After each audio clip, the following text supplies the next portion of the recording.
உள்ளம் உடைந்து நம்ம என்ன செய்கிறோம், அவங்களுக்கு உதவி செய்கிறோம். எப்படி முடியுது? உள்ளத்தில் அன்பு இருக்கிறதுனால நம்ம என்ன செய்கிறோம், உள்ளம் உடைந்து நம்ம ஒருத்தர் மற்றவரை நேசிக்கிறோம். அந்த உடைந்த உள்ளத்தை, அந்த அன்பு செய்கிற உள்ளத்தை ஆண்டவர் அதிகமாய் நேசிக்கிறார். எனவே என் அன்பு பிள்ளைகளே, அன்பு செய்ய வேண்டும். இன்னைக்கு அன்பினுடைய அடையாளம் எப்படி போடுவோம்? அன்பின் அடையாளம் என்ன? இதயம் இல்லையா? நம்ம சின்ன பிள்ளைகள் எல்லாமே என்ன போடும்? உடனே ஒரு ஹார்ட் இதயத்தை வரையும்.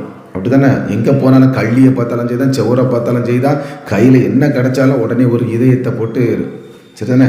இந்த பக்கத்தில் ஒரு கோயிலுக்கு திருவிழாவுக்கு போயிருந்தேன். அங்கே திருவிழா மண்டபத்தில் பெரிய மண்டபமாக இருக்குது. இது மார்பிள் கல் போட்டிருக்குது. சரி தானே? மார்பிள் போட்டிருக்குது.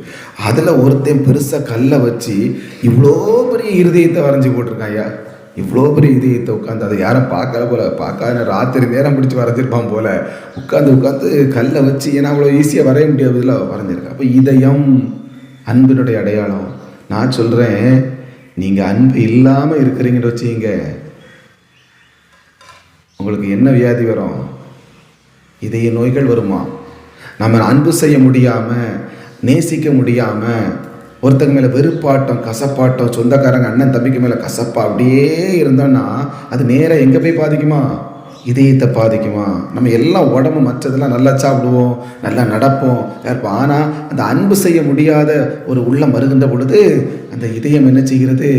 படபடக்கிறது. ஏன்னா அந்த இதயத்துக்கு வேலையே அன்பு செய்கிறது. அப்போ அந்த அன்பை நம்ம செய்ய முடியாமல் தவிக்கின்ற பொழுது அந்த இதயம் என்ன செய்கிறது? பாதிப்படைகிறது.